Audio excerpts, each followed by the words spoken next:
Merci, chers amis, chers camarades, frères et sœurs. On m'a demandé de parler ici, de dire deux mots pour solidarité. Alors d'abord, saluer le collectif Jasmin qui a appelé à cette marche et tous les soutiens qu'elle a obtenus. Aujourd'hui, chers amis, nous entendons montrer notre solidarité au peuple syrien et à la révolution populaire massive qui descend dans la rue, désarmée mais puissante depuis 6 mois et qui lutte contre un régime d'inégalité et d'oppression.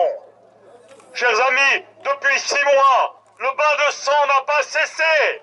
On compte plusieurs milliers de tués et des centaines de personnes ont été arrêtées et torturées par le régime sinistre de Bachar el-Assad. Le peuple syrien s'affronte à un appareil d'État qui dispose d'une petite force militaire fiable, 50 000 hommes environ, mais face à celle-ci, il n'hésite pas à descendre dans la rue, les mains nues, la seule manière de tenir en respect ce régime d'inégalité et d'oppression. Les manifestants sont convaincus que la démobilisation conduirait à un bain de sang, comme ça a été le cas en 82, lorsque le père de Bachar el-Assad, Hafez el-Assad, a ordonné le massacre d'environ 10 000 personnes dans la ville de Hama pour abattre une insurrection sunnite. Depuis 6 mois, le peuple syrien incarne sans relâche les espoirs les plus nobles des révolutions arabes.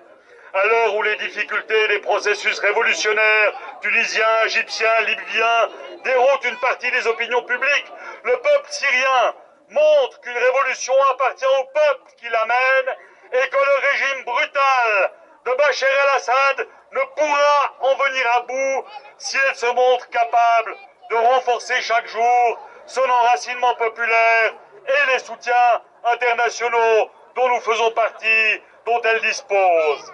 Il est clair que les États-Unis et Israël préféreraient plutôt un changement dans la continuité.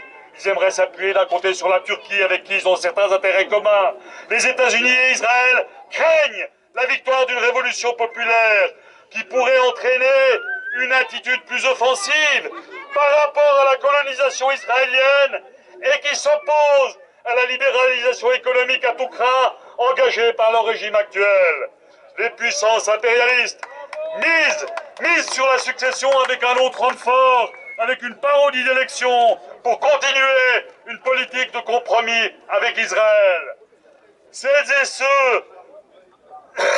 ceux, chers amis, qui nourrissent des doutes, qui pensent qu'il y a un caractère prétendument soi-disant anti-impérialiste ou socialiste du régime bassiste en Syrie, feraient mieux de juger sur pièce.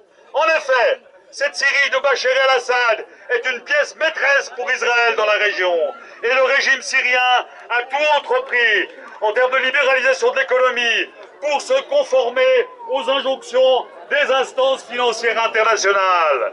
Le régime joue sur la division confessionnelle et brandit la menace s'il devait tomber d'un régime confessionnel qui serait sunnite, qui serait discriminatoire à l'égard des autres communautés.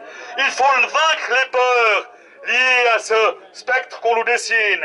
Et la seule manière de les vaincre, c'est l'unité qui se tisse aujourd'hui, dans l'action, sur le terrain, dans la rue.